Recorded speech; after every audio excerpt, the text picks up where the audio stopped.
আমার মায় মারা গেছে, আমি আমার মায় মারার পরে আমি এই জানাজাটা পড়তে পারিনি। প্রায় 1 ডজন ছাত্র হত্যা মামলার আসামি মুমতাজ উদ্দিন মুমতাজ বর্তমানে ক্ষমতাসীন দলের ঘনিষ্ঠ হিসেবে দেখা যাচ্ছে তাকে।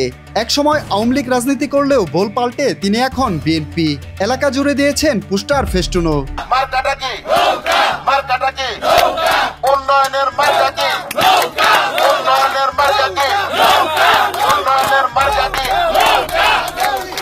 সম্প্রতি একটি ভিডিওতে দেখা যায় দ্বাদশ জাতীয় সংসদ নির্বাচনে ঢাকা 19 আসনের আওয়ামী লীগ মনোনীত প্রার্থী ডাক্তার এনামুর রহমানের নির্বাচনী প্রচারে অংশ নিয়ে বিএনপির চেয়ারপারসন বেগম খালেদা জিয়াকে নিয়ে অশালীন মন্তব্য করতে। বেগম খালেদা জিয়া উনি দুর্নীতির মাধ্যমে অনেক কাজ করেছেন, সেই জন্য তাকে দুর্নীতিবাজ হিসেবে আজকে স্বচ্ছ আইনের মাধ্যমে, একবার স্বচ্ছ প্রকৃতি আইনের মাধ্যমে,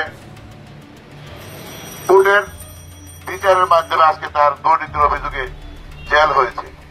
এছাড়াও আওয়ামী লীগের সাবেক খাদ্যমন্ত্রী অ্যাডভোকেট কামরুল ইসলাম সহ দলটির অন্যান্য নেতৃবৃন্দের সাথে রয়েছে একাধিক ছবি।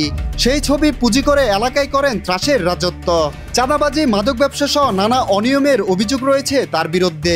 বিগত আওয়ামী লীগ সরকারের আমলে মুমতাজ ছিলেন ঢাকা জেলা উত্তর কৃষক লীগের সাংগঠনিক সম্পাদক। বর্তমানে তিনি আশুলিয়ার ধামসোনা ইউনিয়নের 5 নম্বর ওয়ার্ডের ইউপি সদস্য। তার বিরুদ্ধে মামলা বাণিজ্য ও সন্ত্রাসী কর্মকাণ্ডেরও অভিযোগ রয়েছে।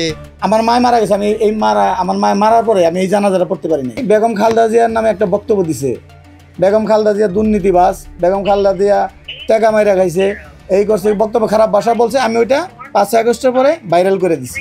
এটাই আমার অপরাধ। বিভিন্ন কুটে যাইয়া বিভিন্ন থানায়, মানে যেখানে মামলা সেখানে 20,000 50,000 টাকা দিয়ে আমার নামগুলো ঢুকাই দেয়। আমি আমার 5 ভাই সহ আবার আমার কর্মীরা যারা আছে যুবদল, তাদের সবাইকে মানে আপনারা মামলা দেখতে পারেন, আমাকে মোটামুটি 7-8টা মামলা এই পর্যন্ত ঢুকাই দিচ্ছে। আমি 5 নম্বর ওয়ার্ডের সভাপতি, আমি আজকে 40 বছর ধরে জানি ও আওয়ামী লীগ করে, ও কি করে দাবি করে বিএনপি। এটা একজন মেম্বার ছিল, এলাকার মধ্যে সন্ত্রাসী মেম্বার ছিল। অনেক জায়গার মধ্যে সে ওইখানতে হুজুরে নিয়ে মারলো, ওইদিকে দেওয়ানের ভাই গুল্লি করলো। ঢাকা উত্তরের নির্মাণ কমিটির একজন সদস্য আওয়ামী লীগ করে আইছে। বিভিন্ন অত্যাচার সে তো মানুষের করছে। এদিকে তার এমন কর্মকাণ্ডে ক্ষোভ প্রকাশ করেছেন বিএনপির স্থানীয় নেতাকর্মীরা। এদিকে ছাত্র হত্যা মামলার যেসব আসামি এখনো ধরাছোঁয়ার বাইরে, তাদের গ্রেপ্তারের অভিযান চলছে বলে জানান পুলিশের এই কর্মকর্তা।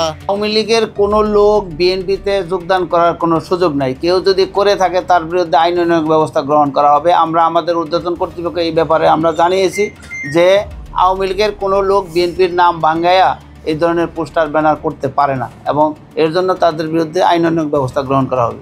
আমরা যাচাই বাছাই করে দেখছি যে অতীতে তার কী রকম রোল ছিল, তারপরে পরবর্তীতে 5 আগস্টের সময় কী রোল ছিল, এই বিষয়গুলো নিয়ে আমরা সব কিছু যাচাই বাছাই করে আমরা সব কিছুই গ্রেপ্তার করব। শুধু উনি একা না, আর অনেকেই আছে যারা এরকম বিভিন্ন রকমেরভাবে করছে। সুতরাং আমরা সবাইকেই আইনের আওতায় নিয়ে আসবো যদি আমরা তার সম্পৃক্ততা পাই। রাজনৈতিক পরিচয় বদলে অপরাধ থেকে বাঁচার প্রবণতা নতুন নয়, তবে মুমতাজের মতো আসামির প্রকাশ্য উপস্থিতি নতুন করে প্রশ্ন তুলছে আইনের শাসন ও ন্যায় বিচার নিয়ে। মনির হুসাইন, বাংলাদেশ টাইমস, সাভার।